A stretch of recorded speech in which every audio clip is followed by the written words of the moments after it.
I just came here to make the special appearance.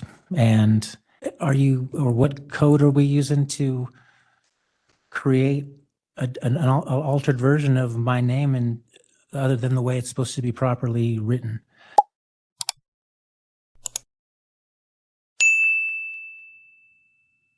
Then I'll allow for the admission. Did you want an additional minute to respond? Well,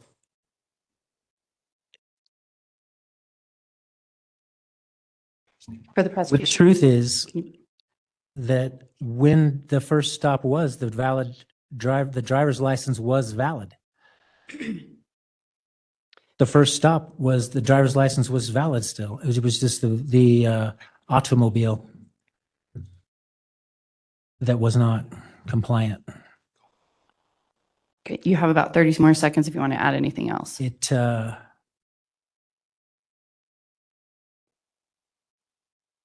wasn't that my license was revoked or suspended at that time during the first stop. It was valid.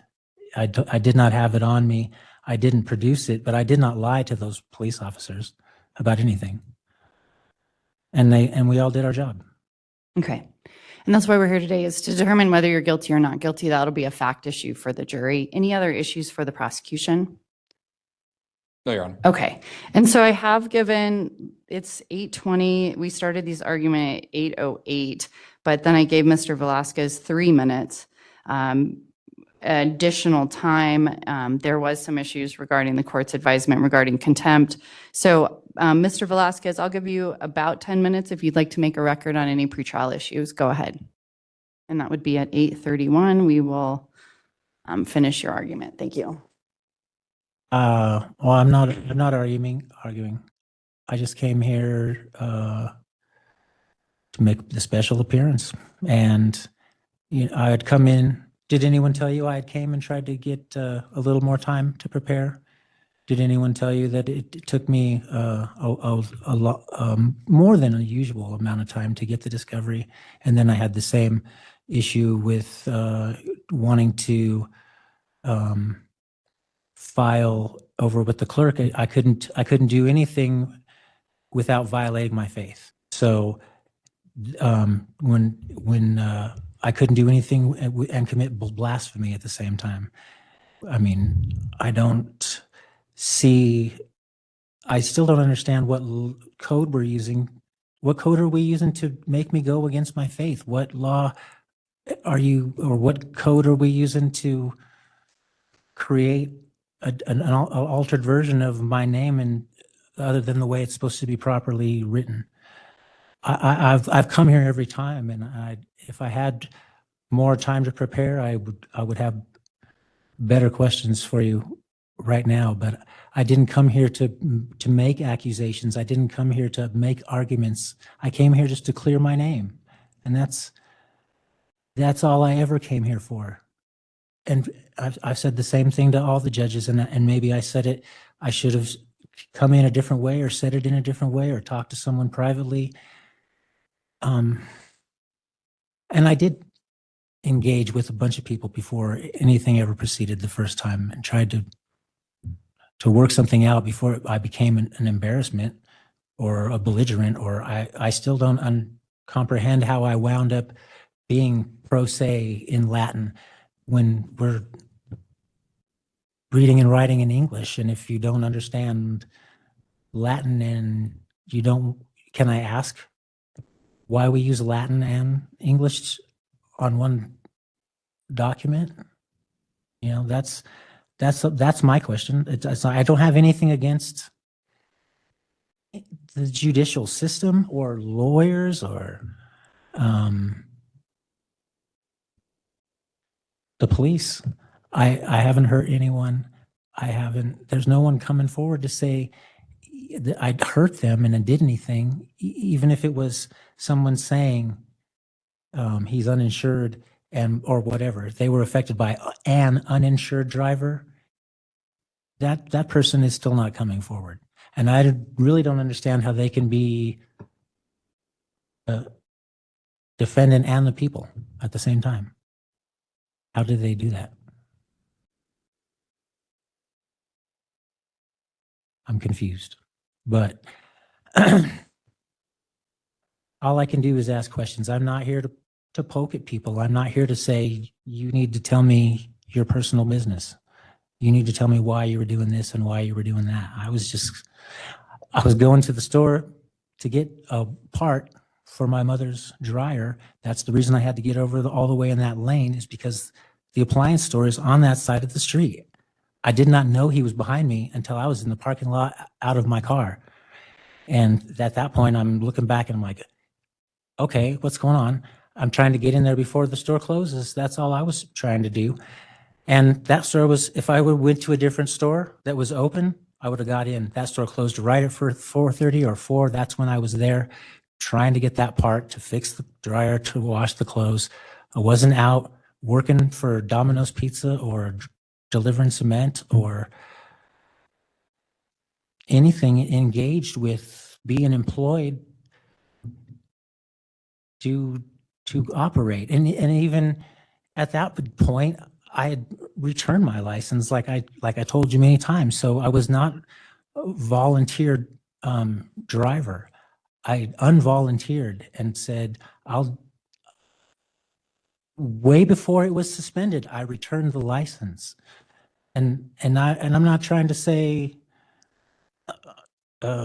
anything other than I have never lied to you. I've never made up a story.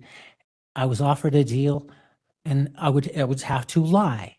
And I don't want to go against my faith. So whatever we have to do, I mean, if you already know that I'm going to lose and I'm going to be taught a lesson and I'm going to spend this long in jail, then it's never going to be a fair trial. It would be a serious waste of time, and an embarrassment. If you just want to, at this point, I don't have trust or faith in moving forward, because just based on my interpretation of I don't think it's a wrong interpretation of the federal definitions of what driving is, motor vehicle is, a person is. I just don't want to, I am not those. I am none of those. And I don't see how I could be forced to identify as that and forced to sign something that puts me back in commerce. I was staying out of commerce and not interfering with commerce and trying to rebuild my life and make everyone whole in my life and fix everything that the last time I was in court affected. And so I'm not trying to avoid justice. I'm not trying to avoid doing what's right at all. And I wouldn't. I don't think it's, revenge does not satisfy me. And I've told you from the very beginning that I did not come here to ruin anybody's life or anybody's day. I just wanted to clear my name because it's a good name, and that is really all I have.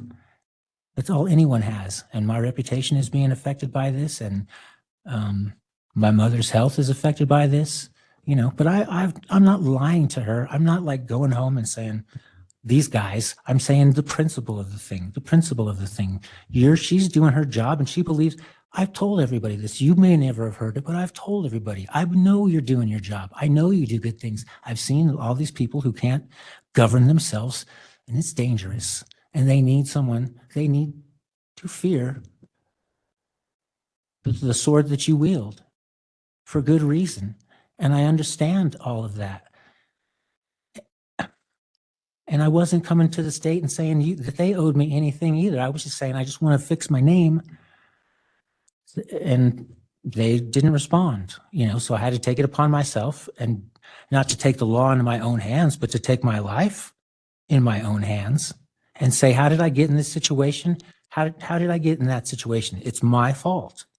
If anything's wrong with my life in the situations, it's my fault. God is good. God didn't let me down.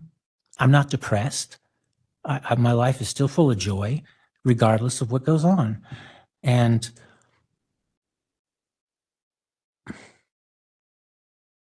I'm neutral.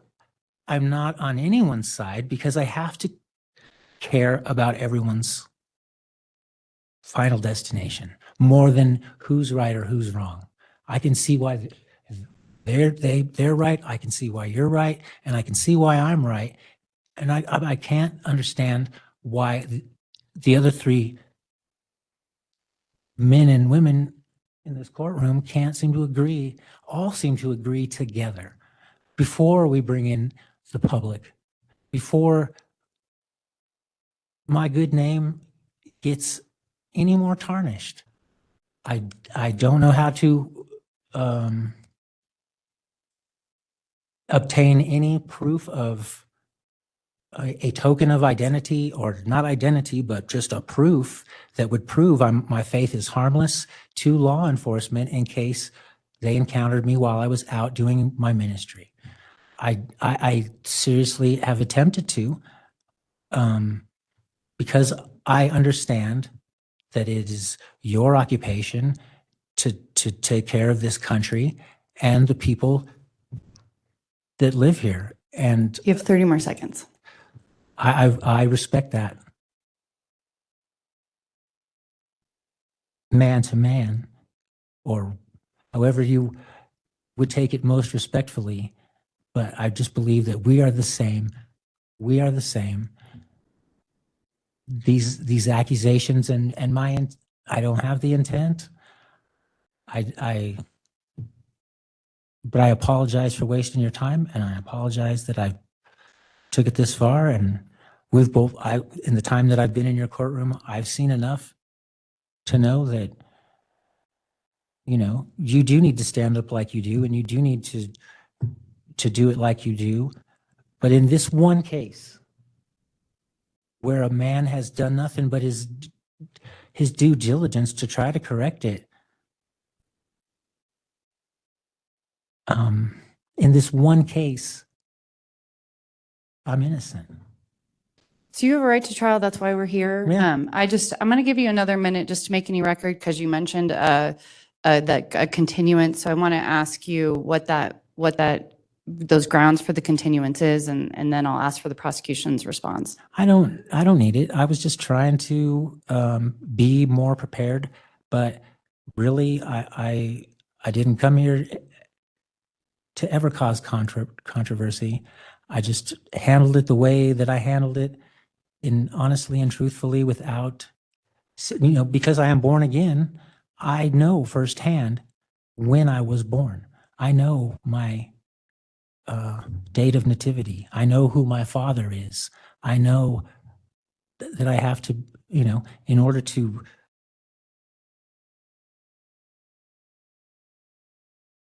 encourage others to have a conscience, or show them that they can have a conscience that guides their decisions, I have to be a good example for that. And it's not against the government. It's not against the police. It's just against the principle of, in my situation, I just want to be who God made me to be, and I don't understand. I was just pulled over because I looked suspicious. If I didn't look suspicious, if there was a way that the state could make me not look suspicious, Okay. I don't think we'd have a problem. Okay. And then I just want to clarify, because some of your statements sounded like you wanted to plead guilty today to the charges, but then other statements were saying you're not guilty. So I just want to be clear that you're ready to proceed to trial today, or are you asking to plead guilty to the charges? Now, I'm not asking you to violate any of your morals, but I just need to make sure that that's clear before we're about to go get 18 people to come up here and hear this trial. So I just want to make sure that that's clear, that you're ready to proceed, and that those are just employees with the court. Okay, can I don't know. I would have to lie. It looks like the prosecution is proceeding on 3 charges, and that is driving without a valid driver's license, expired plates, and operating an uninsured vehicle. And is that correct? You proceeding on all three? Okay. I'll give 15 minutes for jury selection for each side. So we went through an extensive record previously about the process for trial, so I'm not going to go over that again. But I am going to allow for each side to have 15 minutes to speak to the jury.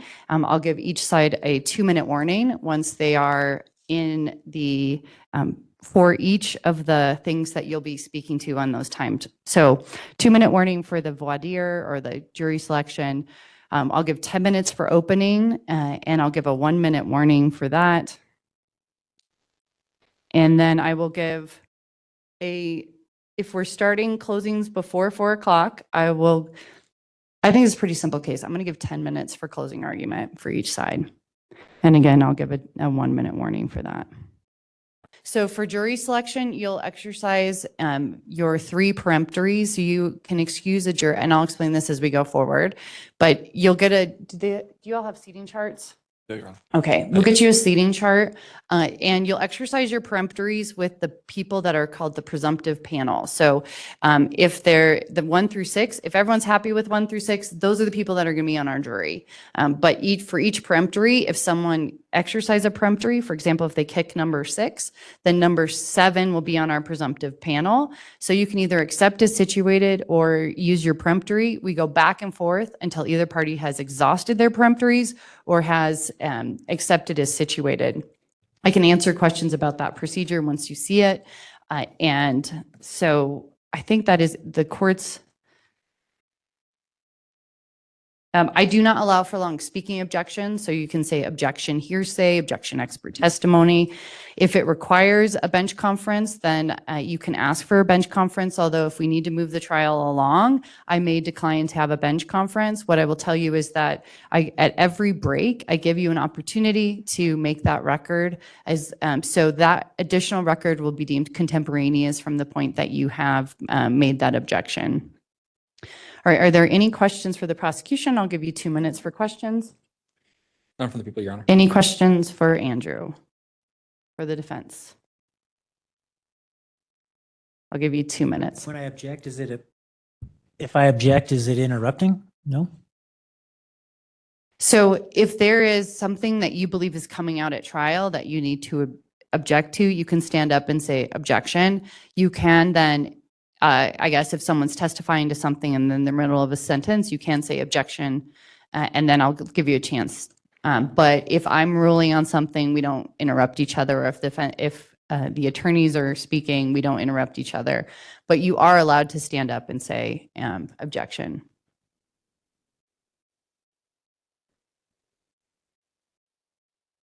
Any other questions? You have about 1 more minute.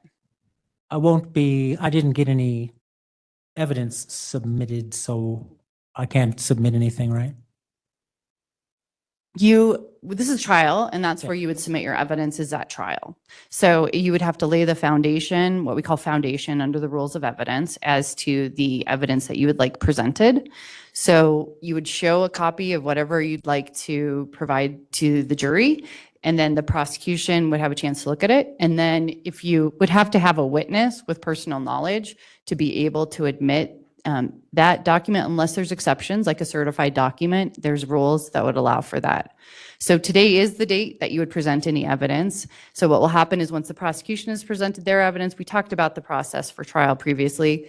After they rest, that would be the time that you would call any witnesses or you would testify. I would swear you in at that time, and I have an advisement for you at that time. So if I had some printed evidence that I wasn't able to submit for the record, I go about.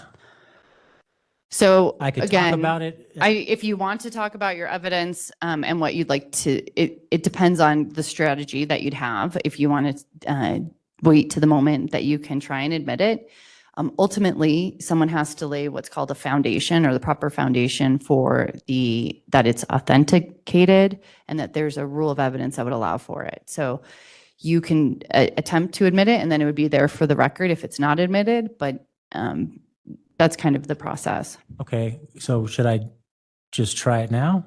You have to, we're not in trial. Okay. Yeah. So it's during trial. You can show the prosecution and then we can take up at the break after we choose a jury if there's any objections to that. But at this point, we're not in trial. So trying to submit anything, unless it's, you have to have the trial going before What we if I submit it. quote something and I know the source? I can quote the source and It that's, depends on under the or rules is of that, evidence. or is that hearsay? It depends on if there's an exception to the rule of hearsay or if that's hearsay, that it's not hearsay. So we'll just have to wait in trial and then I'll make those rulings. Morning, all. My name is Andrew Eads. I'm Coleman Entry, and it's our honor to represent the people of the state of Colorado. Thank you. Good day. I am Andrew. My middle name is Lawrence. The surname of my father that I was issued at my time of birth without my consent is blasphemy to my religion. Since we'll ask questions of everyone, I'll need to swear everyone in. And so please raise your right hand.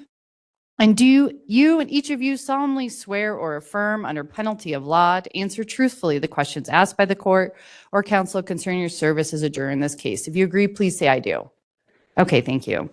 All right, next we're going to begin the question. Object. I'm sorry. Okay, go ahead. You object? Shouldn't they say,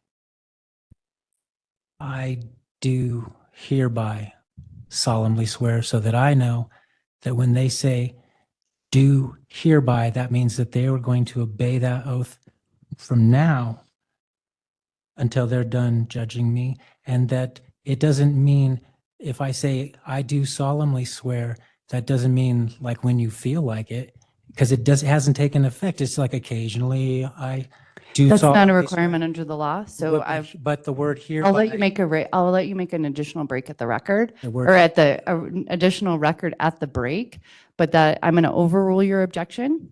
That's not a requirement under the law. Okay, thank you. We can't just include it real quick for. No, well, I explained previously, if you want to make any additional record, sometimes I need to rule during trial, but I'll allow you an additional during the breaks. You can always supplement your record, and that additional record will be deemed contemporaneous for the purposes of appeal. Am I correct, though, about how the oath takes effect like that? So I'm not going to argue back and forth. I've overruled your objection. We might all have a different definition of driving. Would we all agree to that?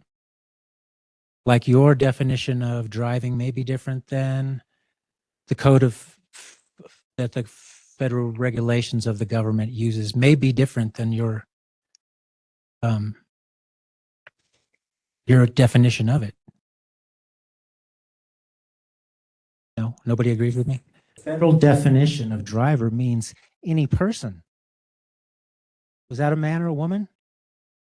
Any person who operates any commercial vehicle. We all said that we drove here, but do you have your logbook with you? And who did you work for when you drove here? It is commercial. And I know that you think this guy is out there being unsafe or anything like that. No, I'm just a Christian. I'm trying to correct my identity and how people know me. I want them to know me as an honest, truth-telling Christian. And if a driver is a person, I can't identify as that because I'm a man. I'm not a corporation. A corporation, that would be a confusion of what I need to define things by. Does anybody not believe that we don't need to know the definitions of something before we know what we're talking about? The definition of operator, see driver. Is this, so did we get, does anybody think that we are now standing on moral ground to where I just defined this, or they just defined that it was commercial?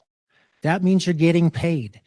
You are getting paid as a driver. What's the other option? If you are driving cattle, you are getting paid to ride that horse. But if you're just riding a horse, you're still in control of that horse, but you're not getting paid. If you are driving if you are going to the store in your automobile, are you getting paid? So are you driving federally or by the state's standards of I agree that everybody who drives a dump truck and all that stuff and is doing a business and is driving on the streets, that's what they need to do. They federally need to have some insurance in case they get in an accident because they're out there making money. They're involved. Andrew, you need to make sure you're speaking into the The mic. federal definitions, I did not make them up. I didn't write the Bible, but this is their Bible. And I'm saying if you're going to make a decision about whether or not I was driving or whether or not I needed insurance, I assure you, I have never driven for anybody for at least 10 years. And when I did, I did pass the test and everybody should pass that test to prove that they can, horse, so to speak. Have you ever cycle? Have you ever drove a motorcycle? Have you ever ridden a bicycle? Did you ever drive a bicycle? Have you ever ridden a skateboard? If you have a driver's license and it was issued to you by the state, you volunteered to get that. Nobody forced you to get that, but you're a driver and you're not getting paid for it. Who are you driving for? Who's your employer? Who gave you the right to do it? Who made it so that you had to pay for insurance so that you would have to? Oh, I can't, if I don't go to work today, I won't be able to pay my insurance. And if I can't pay my insurance, then I can't operate the car. And if I can't operate the car, then I'm going to lose my job. To have insurance because your birth certificate was set up so that if you had an accident, that was an accident. Andrew, that's your time. Thank you. This is my time, right? Yes. So my opening statement is, to illustrate the corpus delicti, the body of the crime, the body material substance of the crime that I committed. If I was a driver, if I wasn't a driver, did I commit a crime? I wasn't getting paid.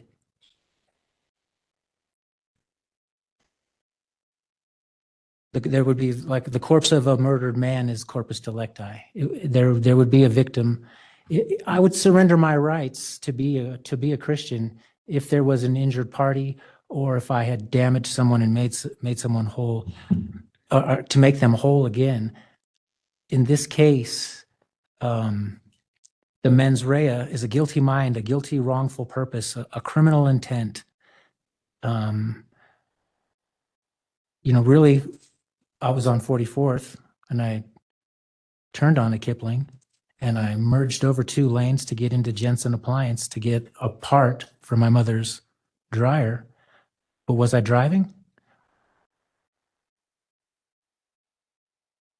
Did they say he was, will they say I was driving badly? They'll say I was driving. They'll keep saying it, and they'll say the law of the state of Colorado, ignorance of the law is no excuse. And the law is pretty easy. Don't hurt anybody. Stay on your own property and don't steal anything. That's the law. And if you're ignorant of that, there's no excuse. There is no excuse. But if you're ignorant of facts, like the definition of driver, that's a fact. That's not an opinion. It's not my opinion. Nor did I invent it. It's been there for a long, long time. They have something else. We have all these Latin terms so that we can decide who's, because, Latin is a prestigious language. It's not written as Latin. It's written like it's English, or there's 3 kinds of Latin in the law dictionary. You've got congruent Latin and lawyer's Latin, and then a Latin that's so confusing that only the oldest lawyer can read it. Only the oldest lawyer can tell you what it is, and that's the definition of it in the dictionary for that I did not bring. I brought the Webster's dictionary because I figured God wouldn't make it so difficult for someone to find their salvation. You'd need the words, but if you didn't know the meaning of the words, you'd have to look them up. Otherwise, you might make up your own meanings for those words and your own ideologies and your own superstitions. And you're like, if you leave that house and get in that car and you don't have your driver's license, you're a bad person, or you're a bad man or a bad woman, or you're doing something that's wrong. The federal definition of it says that if you are engaged in commerce, you have to have a driver's license. Does it say in the federal code of regulations that if you're just going to the store, you have to have a driver's license?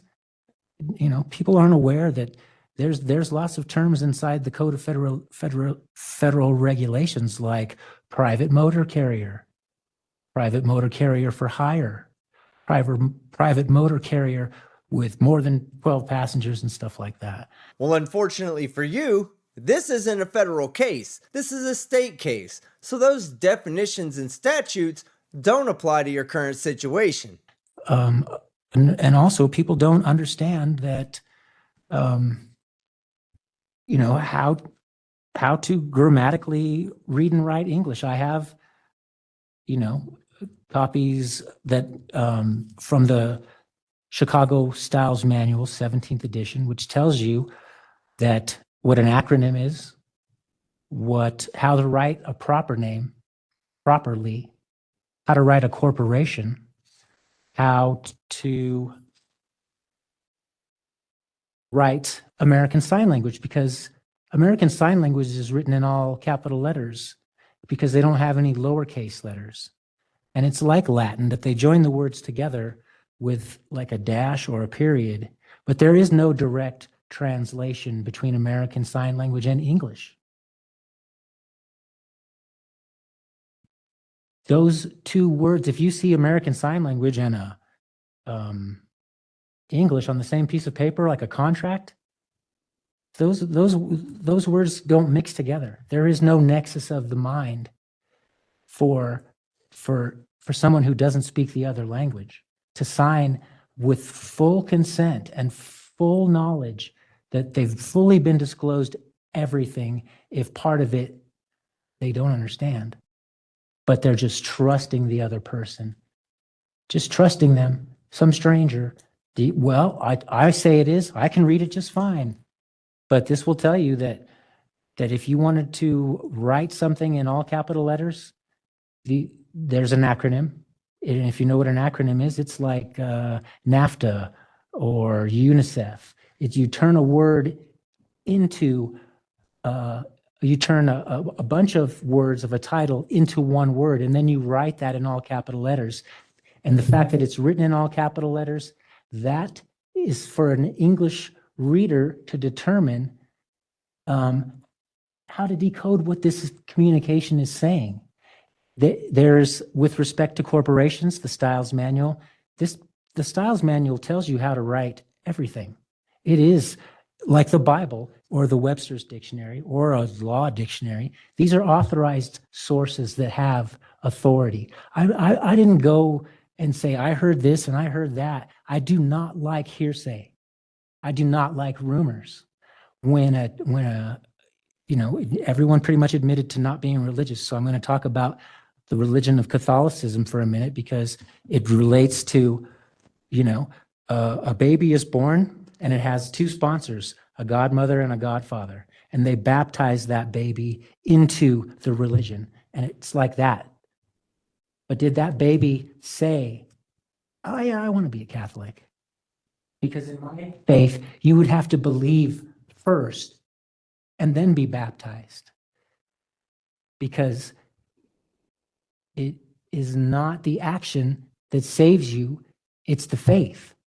It's the faith that motivates you. It's the belief in, you know, my uncle, if I talk to him about what I think, he says it's superstition. And that really got me going. It was like, well, how much of what you believe is a superstition when it comes to not disobeying the law, but obeying the law, you know? And I know that I obeyed the law. I know that I obeyed the code of the federal regulations. I know that I'm not lying to you. You may not believe it, but that doesn't mean it's not true.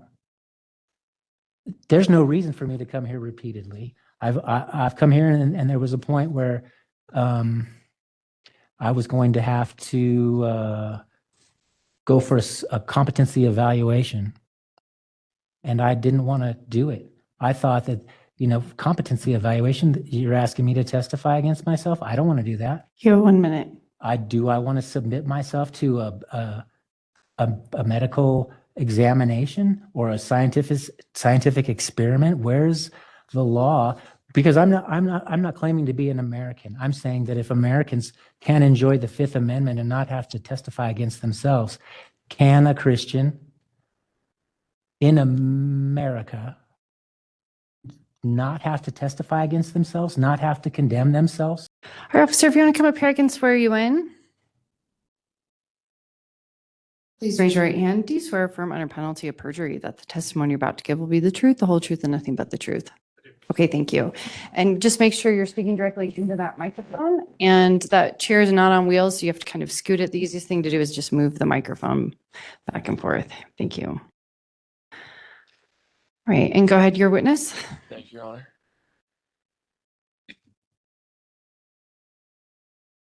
Hi, Officer Reeds. Would you please state your full name and spell your last for the jury? Sure. Donovan Reetz, Reetz. I object. That's hearsay, isn't it? It is a thumb drive containing a portion of my body-worn camera from that interaction. How do you know that?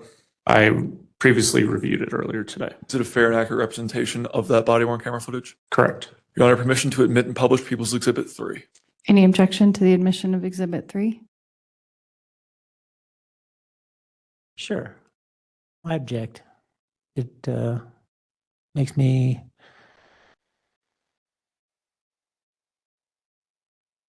look combative, and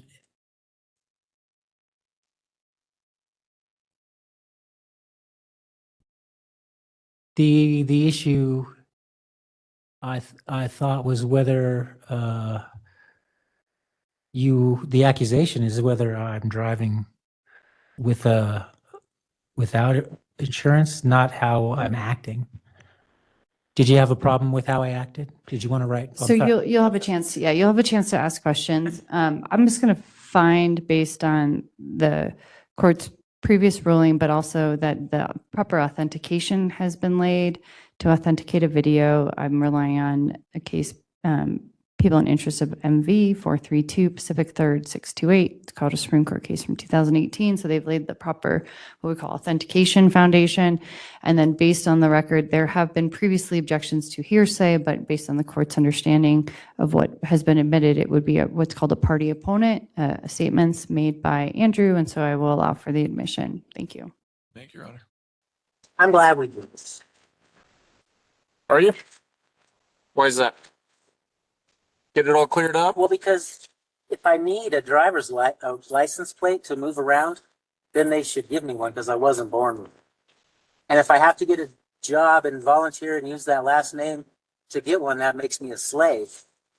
Okay. You know, and if I'm their slave, then that's illegal. Did you take this to mean that the defendant did not have proper registration and driver's plates? Correct. Why did you believe that? Just based off of the statements, it indicated to me that he did not believe he had to register his vehicle unless it was provided to him by the state or some other entity. At any point, did you ask the defendant if he had a driver's license? I did, yes. And how did he respond?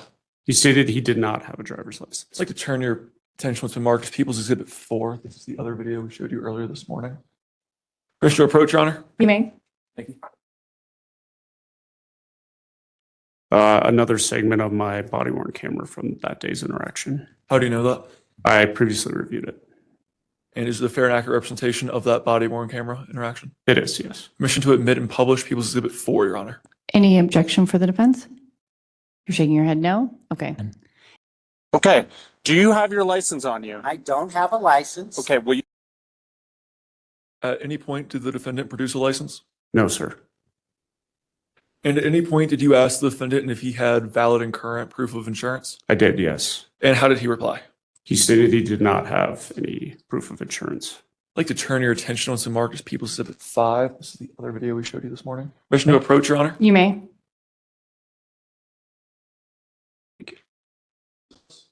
Another section of my body worn camera. How do you know that? I reviewed it this morning. Is it a fair and accurate representation of that body worn camera? It is, yes. Permission to admit and publish People's Exhibit 5, Your Honor. Any objection for the defense? No. Okay, People's Exhibit 5 will be admitted and the court relies on the previous record as well. Go ahead. Mr. Reeves, will you please play People's Exhibit 5?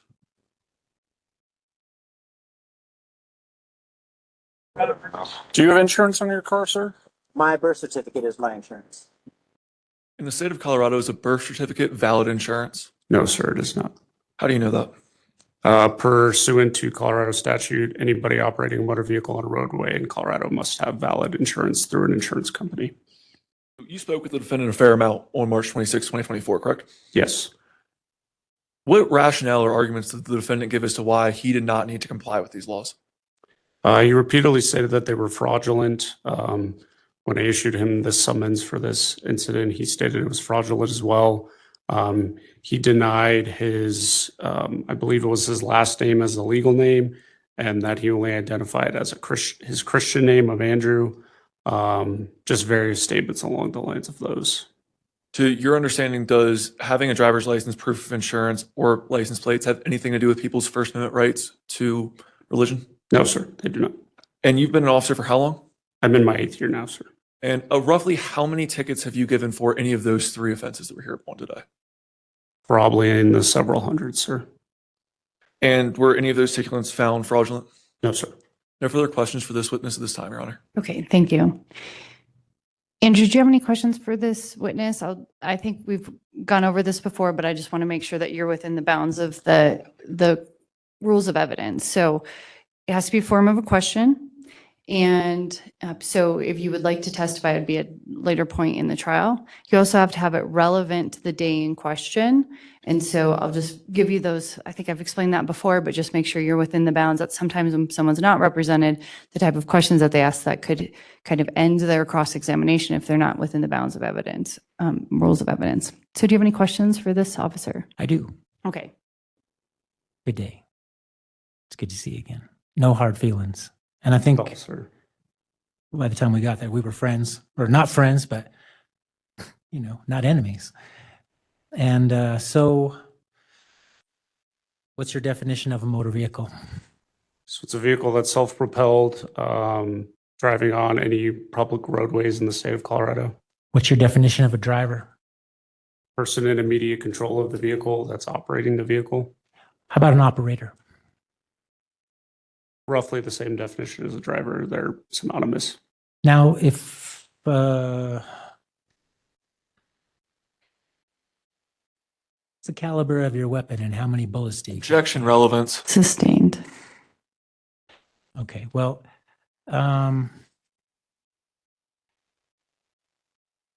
if at the time when we had our interaction, if at that time I was a Uber driver with a passenger, would the charges be different? Objection, relevance. Would the charges be different? Okay, That's the relevance so of it. that what you're asking the officer to do is kind of speculate, and we have Well- to focus on the day in question of what this case is relevant to. So the facts of this case. So I will sustain that objection. Okay, that day in question, do you have the logbook for my employer that I was allegedly working for as a driver? Objection, speculation, and relevance. I'll allow for that question. Go ahead. Did you obtain any evidence that day that indicated to you that I was employed by somebody at the time that we had our interaction that was paying me money to not operate, but to be in control of that car? No, sir, I did not.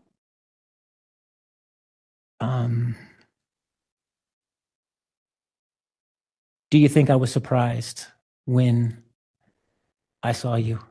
Objection, relevance. I guess I'll allow for his testimony regarding his observations. In your memory of it, and you saw the video, and from what you remember, was I surprised when I saw you? Yes, you did appear surprised. And did you draw your weapon? Objection relevance. Because I don't see the relevance of, I will allow for the question of whether there was a weapon drawn, just regarding the circumstances of the Everybody says occasion. I'm like walking away. So, and then I read that in your report, is that you saw that it looked to you like I was not trying to, that, I wasn't listening to you, but I wasn't aware of you. And at that, a moment, is it, on your call, you get a warrant to arrest somebody who's allegedly driving. Are they dangerous? Or, I just don't understand. I don't, You're gonna have to put that in one form, one let me- question, oh. okay? I'm not trying to make you look bad. So, let's just go over it. There was no indication that I was working for somebody at the time. And there's, the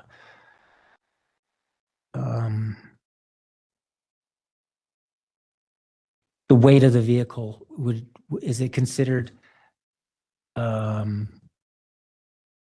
commercial by its weight? No, sir. Okay. I believe that you believe you're telling me the truth, and I'm done asking questions. Okay. The one other, under the law, it says driver means every person, including a minor driver under the age of 21 years who drives or is in actual physical control of a vehicle. Any objection to the court's instructions with this addition for the prosecution? No, Your Honor. Any objection for the defense to any of the instructions that I've provided, including this new addition? I provided you a copy of the instructions previously, but this is a new addition. Will they be able to see the definition of person and vehicle? So there would be a motor vehicle definition. I don't know if there is under the law a definition of person under the Colorado law. Person, by definition, makes it commercial. I don't think that under Colorado law, unless is the prosecution familiar with a definition of person? Let me look at the model jury You can instructions. look, yes. It's in the Constitution, isn't it? Right, the Colorado Constitution? Let me see.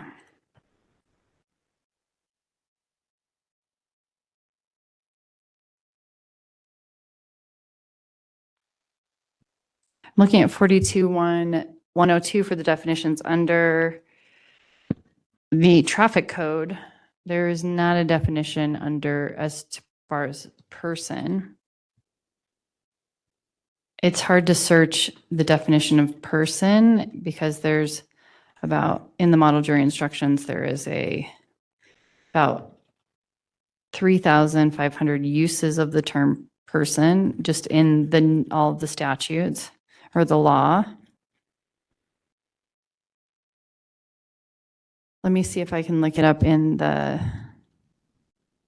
definitions.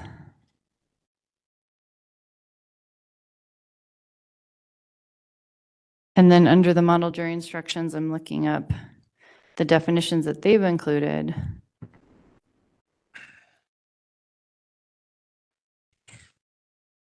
I'm taking a look, I believe, on Colorado Revised Statutes 2-4-401. Might provide a little bit of information here. For general statutory interpretation, person includes individuals, corporations, government agencies, and other legal entities. So yes, while it does include corporations or government agencies or other entities such as that, it also does include individuals in that definition. Define individuals. So there's a definition of person under the homicide statute. Person, when referring to the victim of homicide, means a human being who had been born and was alive at the time of the homicidal act. But I don't see that there is a specific definition of person. Human being isn't a man or a woman. A human being, I have my Webster's dictionary. I think that when there's not specific definitions for let me just confirm, I want to make sure that I'm making this clear because I just looked up the person's definition under homicide, which I don't think is relevant here. It's going to be There's a person for, the very beginning of the Constitution. yeah, I don't see that there's a person definition under the traffic code. So there's definitions of other, like that means an individual corporation. That doesn't make sense for this traffic code. And person includes corporate officers. That doesn't make sense. So if the jury has any questions about the definition of a person, I would direct them to their common knowledge of the word. But it's not defined under the traffic code, so I'm going to decline to give that. Do you have any other objections to these instructions? I'm trying to track what you just said. So under the law, there are specific definitions that sometimes relate to a specific charge. So in the model jury instructions, which are instructions that are provided to courts of what to do during trial to instruct the jury, there is a definition of a persons for controlled substance offenses. This isn't a controlled substance offense. There's a definition of person for a homicide offense. This isn't a homicide. And I think it would be confusing for the jury if we inserted one of these instructions, that definitions that don't relate to the actual charge. So I've done a search into the traffic offenses, and 42.102 has some traffic definitions, but none of them apply to the definition of person. So when that happens, then if the jury has questions about what the definition of a person is, then they would be instructed during their deliberations to rely on their common meaning or interpretation of that word. Do you have any other record on these instructions that you'd like to make? These are legal codes. There's going to be a legal definition for it. If it's not related to this, then why don't we use the person definition instead of leaving my fate up to something other than what the law or the codes, revised statutes say? I understand that, but adding corporation to it is going to be confusing to the jury. That's what it is. Not for person, this charge. I don't believe it has to be a person. So even the general definition of person is a mask. It's a persona. It's something that somebody portrays. And so I understand your objection. I'm going to overrule your objection. Do you have any other objections to these instructions? yes, because if they can't clearly define what a person is, and it takes it away from being commercial, then I don't think it's accurate for the jury to do that. In all my experience with the definition of person, it is never, if it was a man or woman, it would be interpreted a man or woman. In the state of Colorado wanted to write, if a man or a woman did this, they would write that. But they wanted to write it as person. So because it has a meaning, it has a definite meaning, and it has the meaning of commercial. For the prosecution, what's your position? I know you offered that in that definition, but what is your position? Your Honor, ultimately, we would note that 24-4-401 does note the following definitions apply to every statute unless the context otherwise requires. Amongst those is a definition for person. In this case, it would be subsection 8, means any individual, corporation, government, or governmental subdivision or agency, business, trust, estate, limited liability company, partnership, association, or other legal entity. I think that's a very long-winded way of saying that it is just inclusive of individuals. I don't think it is necessarily needed. I think the common sense. It is absolutely needed. So This is the law. Hold on. Are you asking the court to, if the prosecution's requesting it, I will include it. But I just need to make clear what the record is. So you're reading me it, but I need to get your position. Yes, ultimately, if the people won't object to inclusion of that, just the definition section. Okay. All right. What's wrong with the federal definition of it? So This is where I think we're opening up things to the request because it's not defined. But if the prosecution is requesting this instruction, I'll give person means an individual, corporate, business, trust, estate, trust, partnership, associate. But that doesn't make sense under the context of driving. That's the part where it's my job to make sure that the jury is instructed properly. The prosecution said they don't object to the person means an individual, corporation, business, trust, estate, trust, partnership, association, joint venture, government or governmental subdivision or agency, or any other legal or commercial entity based on that request. I'm not going to go into the federal law for a definition of person. So I'm going to decline that request. But the prosecution said they don't object to this person. I think it's confusing to the jury, but if both parties are asking for that definition, then I'll include it. Any other requests for these instructions? Your Honor, I do, ultimately, I do think it actually does create a lot of confusion. I think ultimately people would object to the inclusion of that person definition there. Ultimately, it only really presents one piece of relevance, which would be the individual, but there's a lot of other agencies, divisions, corporations, associations that are reflected in there, and I think it just ends up creating needless confusion here. So No way. a business entity cannot physically drive a vehicle. So I am going to decline to give a definition of person. This will be a purpose for appeal if you feel that this was a mistake. I do just find that what is added in this instruction is, and that's model jury instruction F26-8, and it's related to controlled substance offenses. It talks about a business, trust, and estate. That is not, it does not, in the common sense definition of what a driver means, that a partnership or a government cannot drive a vehicle. So I'm going to find that if the prosecution has questions of what a person is, then they would be directed to their common understanding, but I'm going to decline to include the definition of person. No. All right, Andrew, I'm going to give you 5 minutes to make any other argument regarding these instructions, and then we can go to numbering them. So go ahead, you have till 11:44. Well, I'm going to object to changing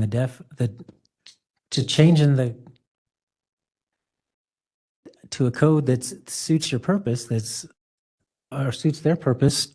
It's ambiguous and misleading. All right, thank you. The parties, please be seated. Prior to the break, the prosecution rests. Keeping in mind the burden of proof is on the prosecution. The defense does not have to present any evidence. Do you wish to call any witnesses? I have none. You have none. Okay. So at this time, does the defense rest? Resting. Okay. Okay. I'll read the verdicts now. Jury verdict count 1, charge of failure to display proof of insurance. We, the jury, find the defendant, Andrew Velasquez, guilty of count number 1, failure to display proof of insurance. Jury verdict count 2, charge of driving without a valid license. We, the jury, find the defendant, Andrew Velasquez, guilty of count number 2, driving without a valid license. Jury verdict count 3, charge of driving with expired plates. We, the jury, find the defendant, Andrew Velasquez, guilty of count number 3, driving with expired license plates. All 3 verdicts are signed by the foreperson. Does anyone wish to have the jury polled for the prosecution? Thank you, Your For Honor. the defense? Nope. Okay. Apologize for the way things started.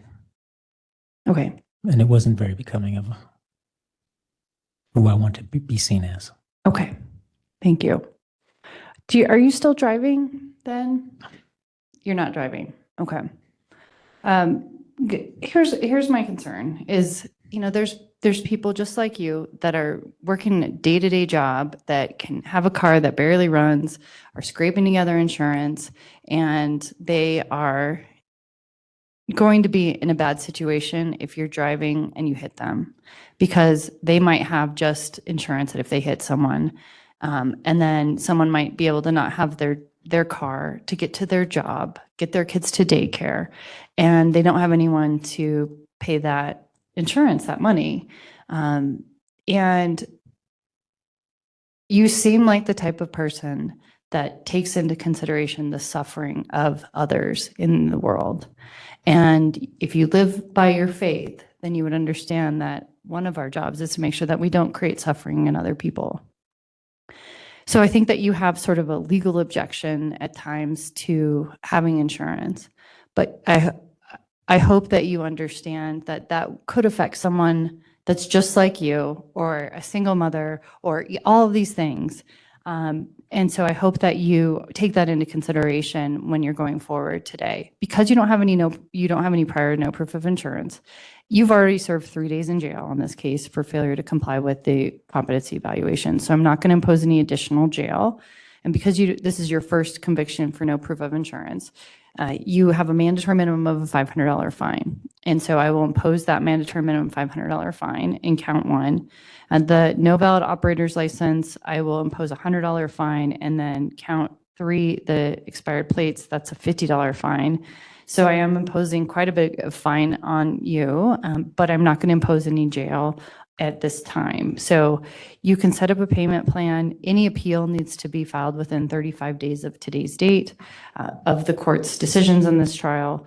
But I hope that you are able to get your license, abide by the law. I'll tell you that the driving without a valid driver's license does take with it a maximum sentence of 90 days in jail. So if this pattern continues, or if you don't have insurance, there used to be a time in this building where someone on a 4th of no proof of insurance, they would get sentenced to a year in jail. So the legislature has given the courts power to do that, but I hope that you just are licensed and that you have your insurance so that your choices aren't affecting other people. So we can give you that information in just a moment. All right, good luck. Thank you.